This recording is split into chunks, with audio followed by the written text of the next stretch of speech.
Hello everyone, welcome back to the workshop.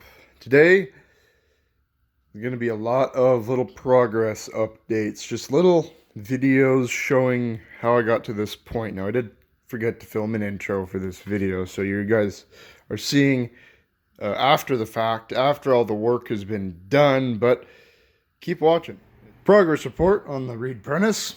I put all the covers on the back, the helmet, and the chain guard and all these covers. Now, I will say that I do have to take all these covers off again to get at some things like the motor and to put a gear back on. Actually, the whole banjo needs to go on. Um, I'm putting these things on just so that they're out of the way, and because it's easier to store them on the machine where they're supposed to go than it is to just have them lying around here. So, put all those guys back on. And I don't know about you guys, but I think I'm just going to oil up that chain guard and leave it shiny and chrome. And then work on painting the rest of the reed. The carriage end, I have the carriage more assembled than I had it last time. The cross slides on, the the bed clamps on the bottom, those things. I have two of them on, all the studs in. I need to put that one on, and there's one that goes in the middle. I think, like right in here, I believe. That still needs to go on as well. As you can see, I have the taper attachment assembled. I am missing the two nuts that go on top and the washers, but that's easy. I'm not worried about that. And I believe a washer in here that I need to grab. I am missing a couple of small parts. There are two bed clamps that I need. One of them for the taper attachment. One of them for the carriage lock. I need the actual screw for the carriage lock, the clamp underneath. I need a bushing for this guy. Let's see here if I can show it. Firstly, I'll take this nut off. I need a bushing for this guy to slide on, because this guy here is supposed to go there. And I know it can be a bit sloppy, but I don't know. I think there should be a bushing in there. There might not have to be a bushing in there. It might just kind of free float, because all the force is axial. None of it's, in that direction. So we'll see. I might, if I put it all together and that is way off center, I'm not going to make a bushing for it. If it's pretty much perfectly on center and there's no real reason why I shouldn't make a bushing for that, then I'll make a bushing for it. This guy also needs the clamp and the bolts for the clamp. I don't have those. Again, no big deal. Actually, nope, those aren't the bolts for the clamp. So I was looking at this, trying to understand what all needs to be done, because this just seems like it's not attached properly. And I was looking at it, and this thread is a 5/16 inch national fine thread. 5/16 does not fit through that hole. So I thought, weird. So I looked in that hole, and there's no holes in it that indicate that oil would flow through that hole into another hole. So the mystery deepens. I think that this here has absolutely nothing to do with this. I think that everything is going to function just fine if this here is not attached. There's no hole inside of there. So the oil flows up from there to here, and it flows all the way over, and it fills this channel here. Why exactly it goes all the way over to here and stops, because the tube just ends. There's no coupler on the end of the tube, it's just tube. So what I'm thinking now is that each one of these holes needs to have maybe a chunk of wick inside of it to control oil flow, and that this here hole doesn't actually do anything. I I don't know what this thing's purpose is. I felt around underneath the casting on the carriage, and there is no way for oil to exit that hole or enter that hole. And I really don't think that the oil channel in here goes through that. So I'm going to poke around that with a scribe and see. But I think you're supposed to just have wicks that come over and down for all of these, so that the oil can just wick through. So the mystery continues. So I might actually be able to put this thing on tonight, which would be amazing. I'm back behind the machine now, sitting on the floor, working on these bed clamps. These bed clamps, they hold the carriage on. Pretty essential. Excuse me. I'm drinking a little bit. Pretty essential to the function of this machine. There's also one that goes up there that I'm also going to have to get on. That one's going to be a treat. So I'm going to have to clean off this surface here before I mount up taper attachment. Taper attachment mounts using that threaded bolt. That's what connects the two. The taper attachment to the lead screw. So making progress. Progress update here on the Reed lathe. So I started out by putting the taper attachment back on. So it's on.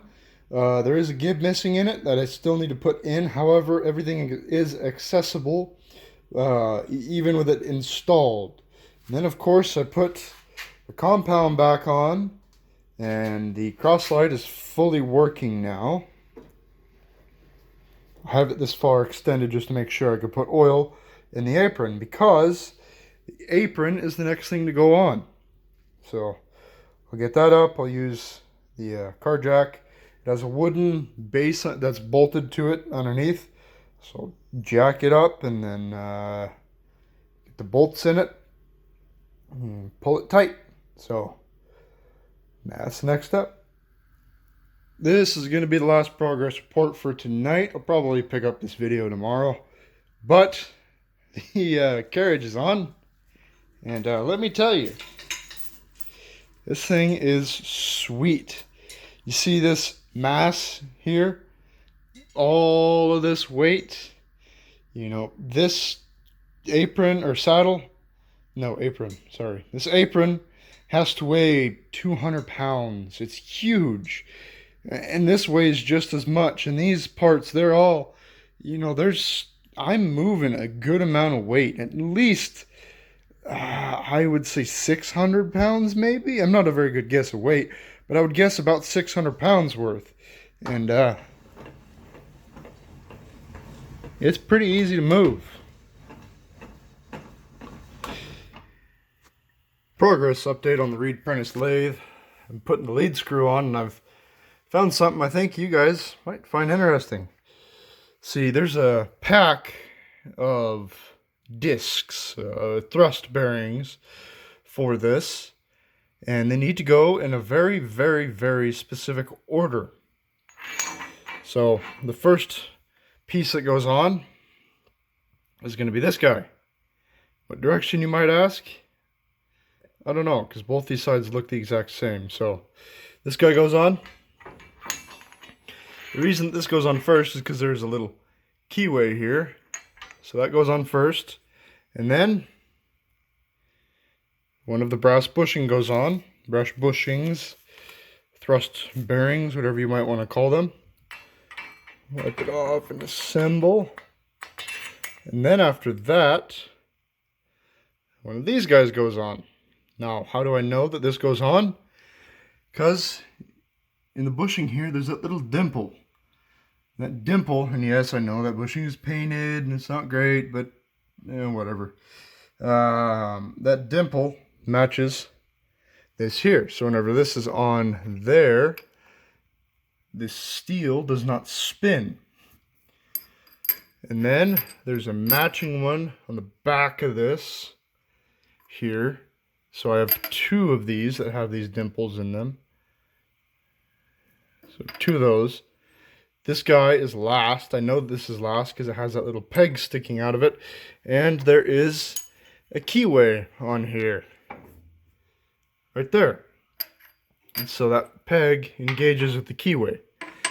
And then after that, or no, it goes steel, brass, steel, the main bushing, the big, this guy. Then it goes steel, brass, steel. Then it goes the nut along with the lock ring. And then after that, there's a gear that goes on here. This gear actually drives it. And then after that, this little stub goes into the eccentric bushing back there. It's kind of an odd design. The one that I was talking about in one of my other videos. So I'm going to assemble that. To assemble it, I could try to get my fingers in there, but I got big old sausage fingers. So I'm going to take this off and slide this over. The feed rod is installed completely. These 2 spots for 2 collars, I don't know why there has to be collars there. There aren't enough pieces for me to understand what that system is, but it works just fine without them.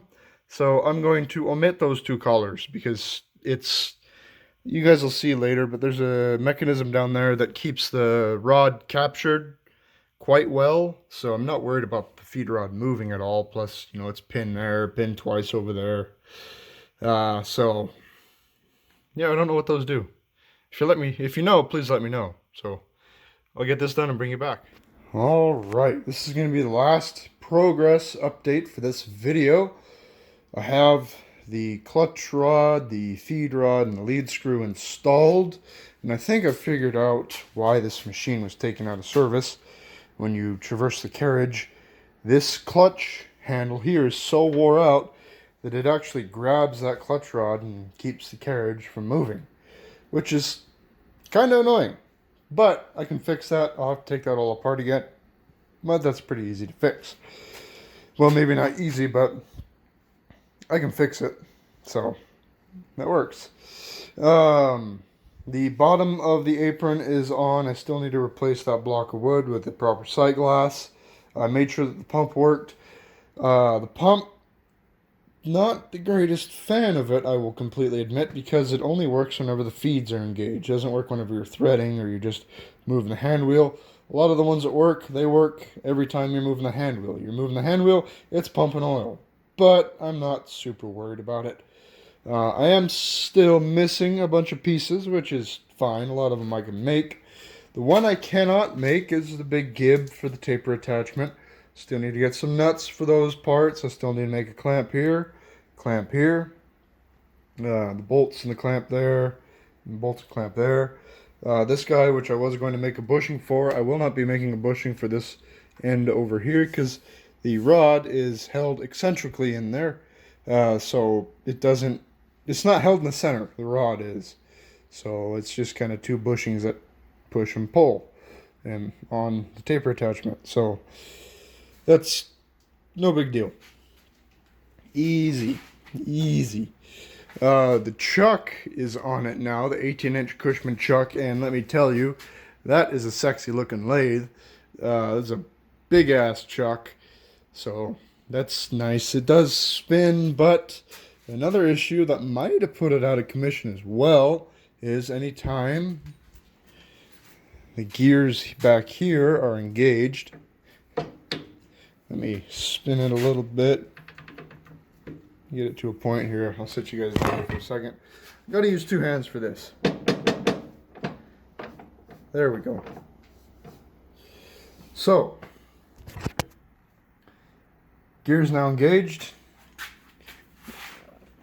Can't move this guy. Why exactly? I don't know. I took it apart, tried to figure it out, couldn't quite figure it out. So that's something I'll have to deal with. If you put it in low gear, it does spin, and it's not great to do that, but it works. So it's something getting seized in there, not something getting like broken or physically stopped. It's just seized. And I don't know what it is, because both of those bearings in there, they turn freely. They're not super tight, so I don't know. I'll have to figure that one out. Nothing else really has changed back here. You have the Buoyant MS chuck here. That needs I need to make a plate for that attached to the K&T mill, but yeah, I'm getting a lot closer. So if you like this video, it's just a progress update video where I'm just kind of detailing what I'm doing, not really showing it, but bringing you guys back every time progress is made.